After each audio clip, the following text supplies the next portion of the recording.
Why did billions of dollars in enterprise software completely fail when we needed it most during the COVID crisis? And what does that failure tell us about the future of the entire tech industry? Today, I'm going to show you Palantir's profound critique of the software world and how they're positioning themselves as a resilient, value-driven platform for the next generation. We're breaking down this deep dive interview with Shyam Sankar, a top Palantir executive, the COO in fact, exploring his paper tiger test for software, his surprising take on the defense industry, and his vision for Palantir as an opinionated AWS that accelerates everyone. This is a session for some big brains out there. I was just speaking to someone yesterday where I kind of alluded to the same thing. Like, metal and steel ultimately are paperweights unless you put the software behind it with the intelligence and the ability to do something that's above and beyond what our adversaries cannot do with it,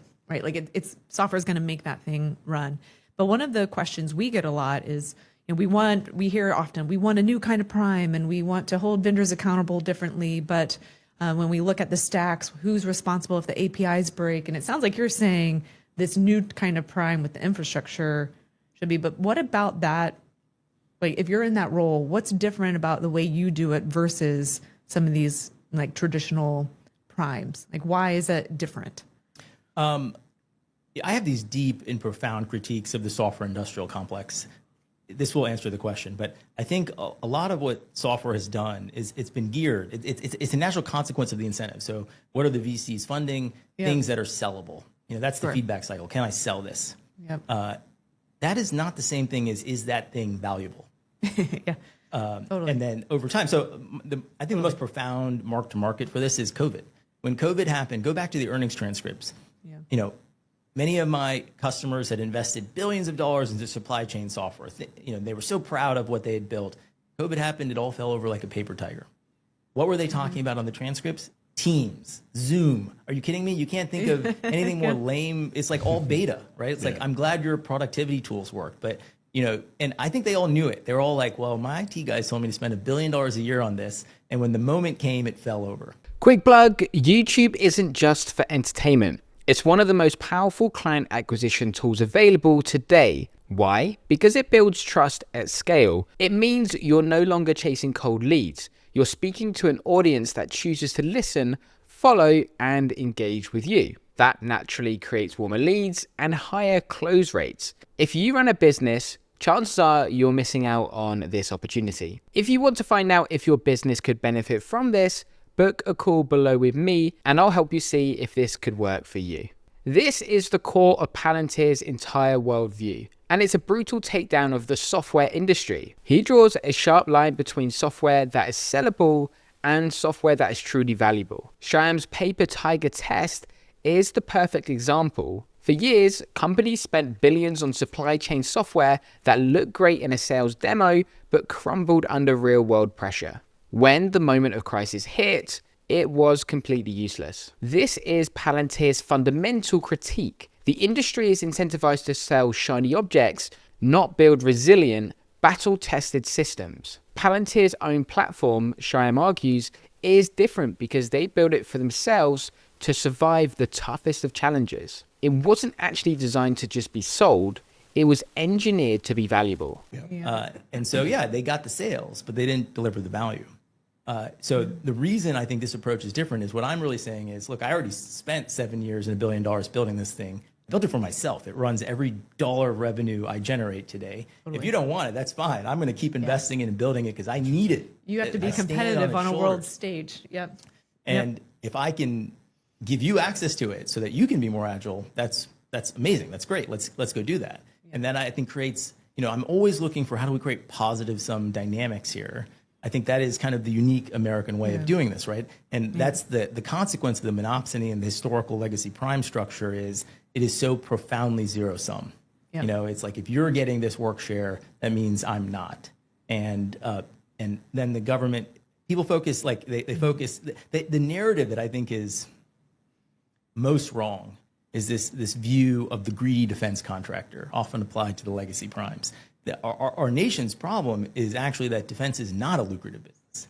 Over time, as other parts of our economy really took off, the talent migrated there. I think it'd be hard to argue that today when you see the world's top AI researchers getting a $100 million signing bonus, right? So like, but we limit profit margins on price. It's an incentive problem, right? It very much is. And so, and people misunderstand. It's like, the DOJ did not need to sue Microsoft, and in fact, David Boies rushed to settle because with the advent of the browser, it was clear that Microsoft didn't have a monopoly. These monopolies do get disrupted.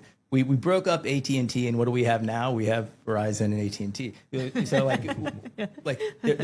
and that's because telco stopped being as valuable. You're just the dumb pipes. They don't want to be the dumb pipes, but it's kind of what's happened in the market. So if you bet on American innovation, I think we can sometimes be a little short-sighted about that. And what we need is, as Jeff Bezos famously said, your margin's my opportunity. And if people keep looking and saying, wow, there's no margin there, Lockheed has a 6% margin or something, you're not going to get the Palmer Luckies to show up. I mean, we need to make sure that there's enough incentive to get the American industrial base interested in going after these things.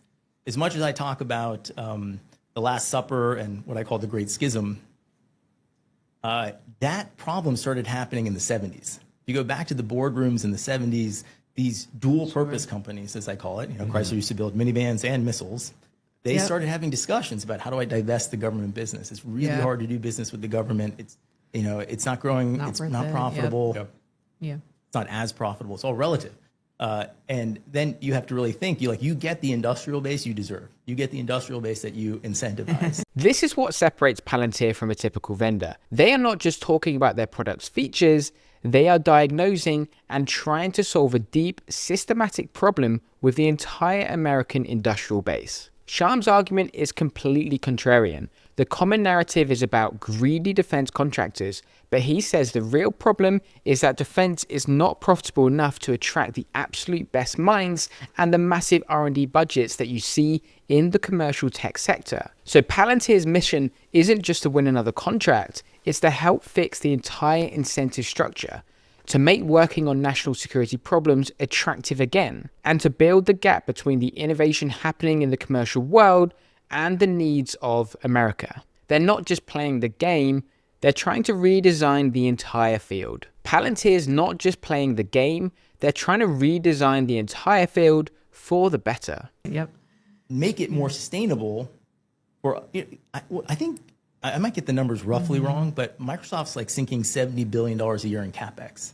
So, if we really look at this, like the CapEx, the research, the R&D is going to come clearly from the commercial sector. How do we make sure the commercial sector is invested in our freedom as much as they're invested in our prosperity? I'm curious, I know Palantir does a lot of work with smaller companies and gives them the platform to sort of, not a shortcut, but it helps get rid of some of the barriers to doing business. I hope it's a shortcut. Okay, then it's a shortcut. I don't want to put words into your mouth. Mostly eliminating the dead weight loss. Sure. Okay, so what might you be waiting for as a new company? Oh, how do I deploy my software into an accredited environment? Yeah. Okay, that's going to be 18 months if you're lucky. $2 million. Yeah. Yep. Okay, so can we do that in a week? Why not? And then the next part of it is like, how do I get access to data? The number of MOUs, the bureaucracy, the ways in which people use data access. Control it's like a political statement, not an actual mission statement. So over 20 years, we've now created a very well ontologized, clean data layer that I can code-gen an SDK for you from. It's read-write. Anything I would have access to, you would have access to. Yeah.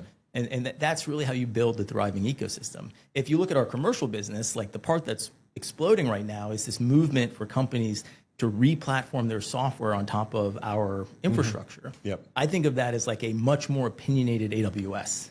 Right, so it's not actually like how do I use your front end? It's actually how do I use your back end to accelerate what I'm getting instead of the hyperscalers give you beautiful Lego blocks that you can build something with, but they're relatively unopinionated. It's a lot of DIY.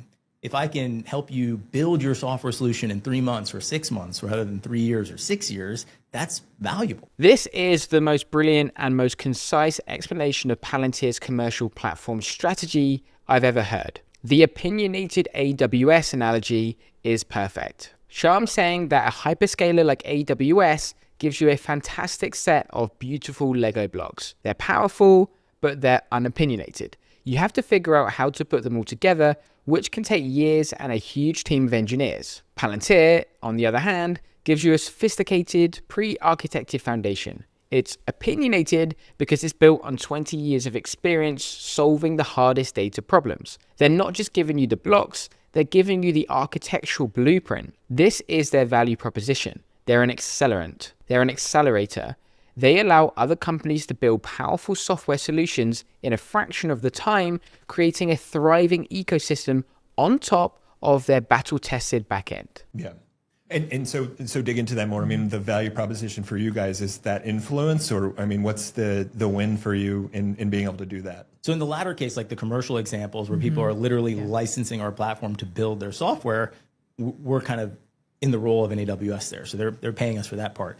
On the government side, we have our existing work, even if you're not paying me for it, even if the SDK is GFE, which is what it is, then our existing work is more valuable if more people are using it. And the insights that your software is generating are available to the rest of the community as a consequence of doing that. So it's almost like that's the whole point of what the government's paying us for, is that people have easy access to the data in a secure way that you can trust, that reduces the barriers.